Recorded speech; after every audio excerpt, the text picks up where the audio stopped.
Welcome to Study Guide 15. It's hard to believe that this Thursday we'll be halfway finished with Hebrew 2.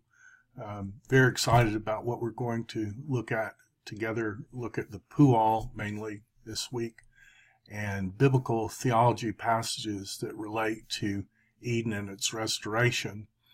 Let's dive right in. As always, invite you to listen to the MP3 reading of Genesis 1. That will help you greatly. Carefully read full of chapter 15.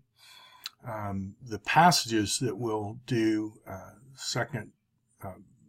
Jeremiah 2:13, Zechariah 13:1, good section from Zechariah 14 and Joel 4:18, and that's 4:18 in the Hebrew text, not in the English text. I want you to retranslate as much of Genesis 1 to 31, and if you can do 2:1 to 14, that would be very good as well. Document with all the readings. Now for our review vocabulary, it starts at 75, so Yehuda, Judah, Cohen. You may have Jewish friends, and often they're named Cohen. It just means priest. This is the hey interrogative, and notice the difference between the definite article. This turns whatever is written into a question. Ko is thus, gam also. Ayin is the particle of non-existence. There is not blank, often how that appears. The word this when it's feminine. Nasa is lift or carry. Derek, way, nefesh, soul. Kum, to stand up. Seam, to put or place. Har, the mountain or, mountain is just what you want to go. Mayim is our friend from Genesis 1. Goy is the word for an ethnic nation. It can be used of the nation of Israel. Goyim are the Gentiles. Bat is daughter, so you have a bat mitzvah nowadays if it's for a girl instead of a bar mitzvah. Avar is to pass by or cause to pass by. Ach is brother. Sava is an order. Cain is thus. Naka is smite, very important word. All of these appear hundreds of times. Shalosh is 3. Now, my mnemonic device for 6 is when you have two shins together and they're 6. But if they're separated by the lamed, they're 3. That's my mnemonic device. Sabah, Yahweh Sabaoth, Lord of hosts, Lord of armies. All is not with, it's used with this Jasus. Hamash is 5. Jews call the commentary on the Pentateuch a Chumash, related to this word. Od is still. So those should be fairly familiar. Go back over those and it will just cement them even further into your memory. In terms of the new vocabulary, we have shabar, which is break, and the piel, that would be smashed to pieces. Shomron, Samaria. Mitzvah is commandment, so that's where we get bar mitzvah from, son of the commandment. And you can see that this word savah and mitzvah, you can see that they're related. So that may help you remember. Word hok is the word custom or ordinance, and so you have chukah, which is statute or custom related word. Kebesh is a young ram. Sion is Zion. Shalach is throw. When it has a het on it, it sends. Shalach with a het is send, and shalach with a kaf is throw. Qatar is to send up in smoke, particularly in incense. Abraham's third wife is called Keturah, and so her name is something like incense burner or even smoky, something like that, but it's related to this word. Melakah is work or task. El is a singular for God. Oz, then. Esau, notice how similar that looks to his work or they work if you pointed it with a sharuk. Lakad is capture. Pa'am is time. We're familiar with that from the creation of Eve's story. This time is bone of my bone, appears there. Rachav is breadth. You might remember that Rahab, her name means broad one. So if it helps you. Tzedakah, righteousness. Ya'an is on account of. Kibbutz, collect or a symbol. You might know a kibbutz is something that's collected together, Jewish settlement. Rakav, it's chariot, but it can also mean upper millstone. Rock only. Negev, so the land south of Jerusalem, southeast is called the Negev. Yatav, to do or act rightly. You might remember tov is good, kitov, so it's the verb form of that. Achoth is sister, and that's a little confusing because that looks like it's a plural ending, but it's not. This is the singular. If you want to make this plural, you have to add oath on the end of the whole thing. Dor is generation. Kafar is cover, and yain is wine. Now, in terms of the charts, this is the Pual. I want you to memorize well the call all the way down. The only thing I want you to remember of the PL and Pual is the third masculine singular, both of the perfect and imperfect. Memorize the infinitive construct and memorize the masculine participles all the way across, and that will be enough. But familiarize yourself with the declension. It should be straightforward. Again, take a couple of days and just in 20 minutes or so, see how much of Genesis 1:1 to 2:14 you can read. If you can do 5 verses, that's good. 10, 15. If you can do the whole thing, that's great. In terms of our reading for today, these are all texts related to the Garden of Eden somehow. And so the first one, and this you could put in your laminated material or even pray through this at times. This is a great verse. It says, because my people, and you see yam and then this formative pronominal suffix, my people did shethaim ra'oth, 2 evil things. The first one, me they abandoned. They abandoned me. Me, the fountain of Maim Chaim, living water. They abandoned me, the fountain of living water, to hew for themselves baroth. A be'er is a well, wells, to hew for themselves wells that are smashed wells. And I think the English translators are right to do this as cisterns, broken cisterns, which are not full of water. And I just want to check this. I misread it the first time for a different word, so we'll check it. Jeremiah 2:13. Pull up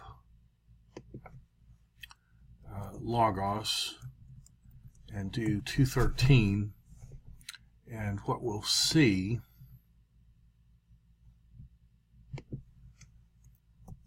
Jeremiah 2:13.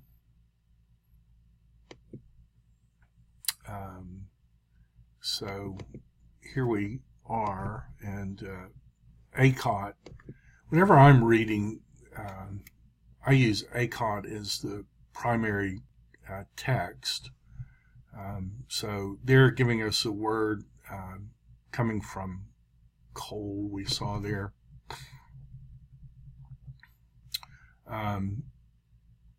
Some manuscripts which hold together, so we're reading it from cool.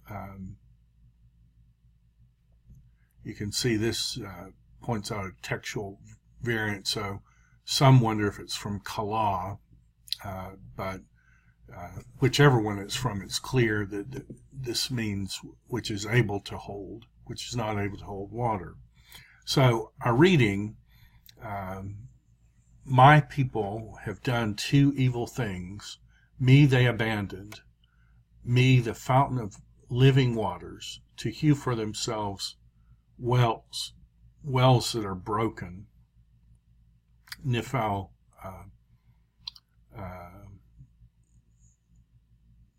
participle from shabar, which hold no water. And notice this word fountain is also a word that's in Zechariah. In that day, there will be a fountain being opened. So this is a nifal participle. A fountain opened for the house of David and for the inhabitants of Jerusalem. Fountain will be opened for sin and for uncleanness. So I suppose it means something like to fix sin and to fix uncleanness. So again, it's looking forward to today when you're going to have this special fountain. Zechariah 14, 1 through 9 is all about eschatological day. Let's look at it. Behold, a day is coming for the Lord, and plunder will be portioned out. So this is a pual, perfect, and I guess it's converted perfect here. Your plunder will be portioned out in the midst of you. So the city will be taken. And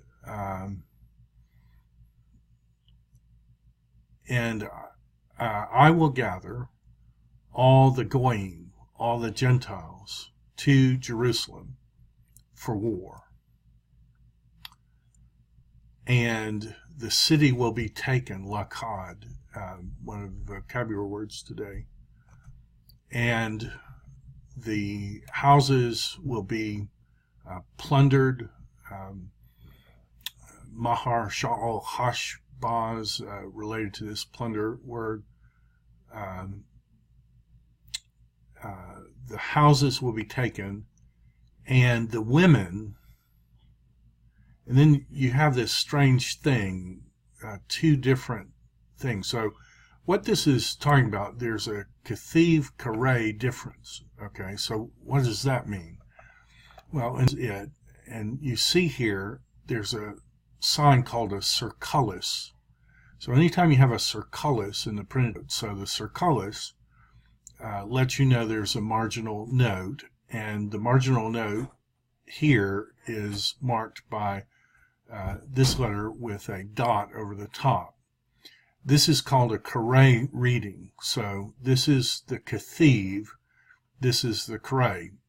Now, how that works is that the letters, the consonantal letters, were written by the scribe, but they're telling you in the note, don't read this, read instead this word. Now, Logos is helpful enough to give us both readings, as is BibleWorks. This came from BibleWorks, and so the one in the parenthesis is the Kathiv reading, and this is what they believe was written.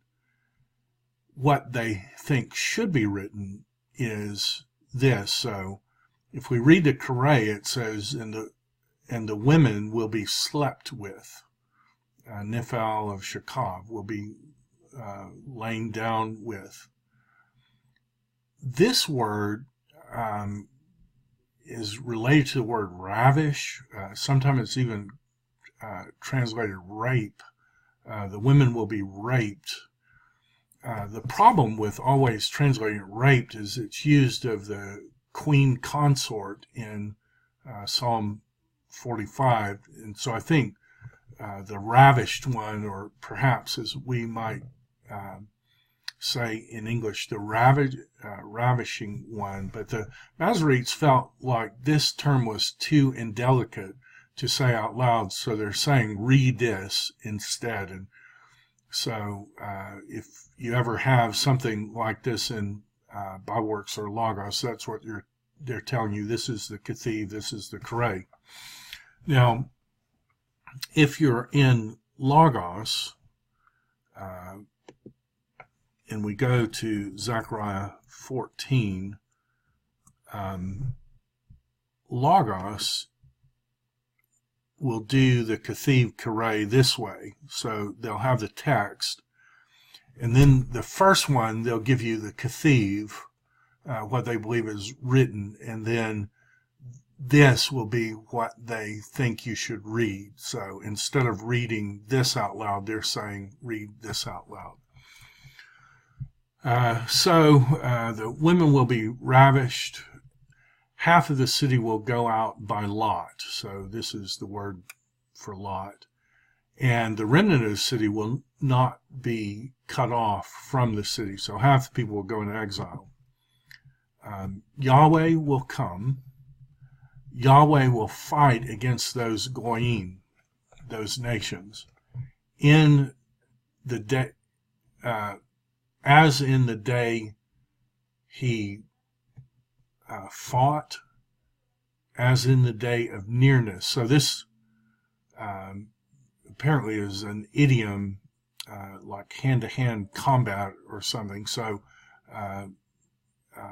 he will fight with those goyim as in the day he fought, as in the day of nearness. And his feet will stand on that day on the Mount of Olives. Yahweh will come to the Mount of Olives, which is on the face of Jerusalem from the east. The Mount of Olives will be split from its half, from the east and from the west, literally from the rising of the sun to the sea. This is a locatival hay. You can do a locatival hay on the end of any word and it will point direction. The result will be a great valley, an exceedingly great valley. Half of the mountain will move toward the north, and half in its half will move to the south. So some kind of split down the middle, and it will move north and south. And you will flee to the valley of my mountains, because the valley of the hills will touch to Azael. We don't know where this is, but the ancient writers believed it's some location near Jerusalem. You will flee. I hope I said you here. You will flee to the valley of my mountain, and you will flee just as you fled from before the evil in the days of Uzziah, king of Judah. And Yahweh will come, Yahweh my God, all holy ones with you. I guess that may be an imperative. Let's check with this.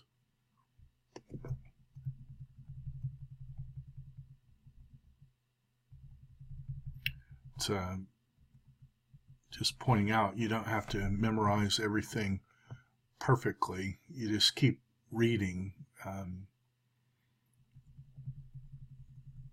And his feet will stand in that day on the Mount of Olives, which lies before Jerusalem from the east. The Mount of Olives will be split from its half, from the east to the west, great valley, exceedingly great valley. Half of the mountain will withdraw northward and half southward. And you shall flee the valley of my mountains, because it will touch the valley of my mountains to Azael. And you shall flee as you fled from before the earthquake. I think I misread that. Before the earthquake in the days of Uzziah, king of Judah. And Yahweh will come, my God will come, and all his holy ones.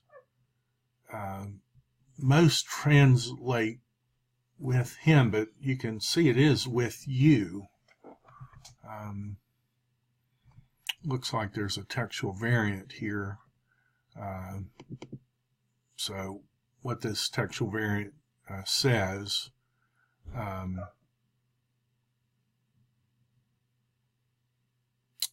read with many manuscripts and versions with him.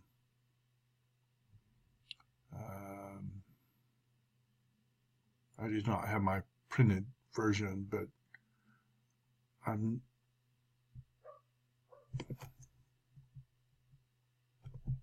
FGHIK.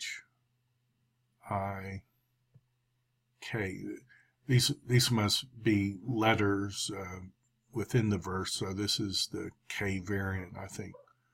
So read, this ought to be read with many manuscripts with him, but you can see that it reads with you, which is odd to speak of Yahweh in the third person, but then with you. Not sure what to make of that, but it's interesting. And it will be in that day, there will not be light, there will not be frost. And then you have a verb, the kathiv is, they will congeal, and then this is the noun. So the Masoretes think you should read the noun, but it's written as the verb. And it will be Yom Echad. Can you hear the Yom Echad? Is this going back to the pre-creational world, or is it translated a day? And there will be a day that is only known to Yahweh. I don't know. I don't know which one it's doing here, but it's interesting. And Yom Echad we've read it so many times, you wonder. It will be known to the Lord. There will not be Yom, there will not be day, there will not be night, and it will happen to the time of evening. There will be light. Of course, that's the past anniversary of the fall and God confronting with sin. It's the future anniversary of Jesus first meeting his disciples in John 1. It's also the future anniversary of Jesus' death. You wonder, is any of this to do with any of that? And it will be in that day, and this is, again, all these passages are connected thematically. It will be in that day, Mayim Chaim, living waters will come out from Jerusalem. Half of them to the sea, to the one in front, and half of them to the sea, that is the one behind. So half of them will flow one direction, half of them flow another. In summer and in winter, it will be a constant flowing. But oddly, this is all happening Yom Echad, during this eschatological day, I suppose. And Yahweh will become king, or will be for the king over all the land in that day. And Yahweh will be Echad, Yahweh will be one, and his name will be one. So obviously this is some kind of eschatological thing related to this river that we've been looking for. The river we think we find in Ezekiel 47 and Revelation 22. And here's another text talking about when Yahweh stands with his own feet on the Mount of Olives. And you wonder, is that related somehow to Jesus, who stood on that very place? Joel 4:18. Now this is odd because if you look at the Hebrew text of Joel 4:18, when it pulls up, the odd thing is that it does not correspond to the English. The English has different numbering, so I think the English may be 3:18. It's exactly the same words, but because they number the chapter slightly differently, you can't look it up in English and find it. You have to look it up in Hebrew. So 4:18 says this, and it will come about in that day that the mountains will drip with grape juice, and the high hills will bring out milk. So milk, you want it to say milk and honey, but this is like milk and wine, I think. And all the channel streams of Judah will go with water, and a fountain will come from the house of Yahweh, and a fountain from the house of Yahweh will go out. So this is the whole Ezekiel 47 thing again, and it will water. And you might recall, if you've read in Genesis, that this is the Garden of Eden language about the thing watering all the fields of Eden. It will water all the Nahal of Shittim.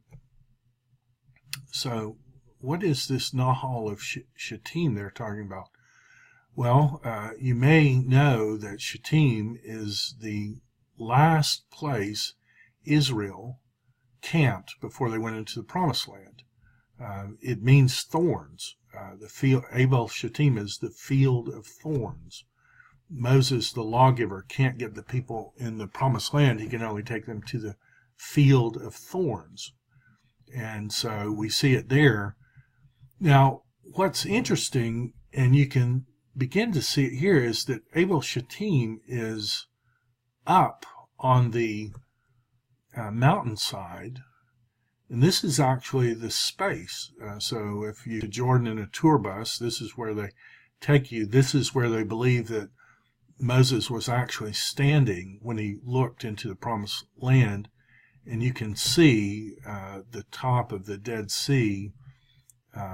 You can see, and if you go here, they have mile distances. That's where Hebron is. You can see Jerusalem. You can see Nablus, where Sychar, on a clear day, you can't see it in this photograph, but this is like 25 miles across. Well, this is talking about a river that's going to flow from here to here, and the problem is that's thousands of feet down to the Dead Sea Scroll, and it looks like up.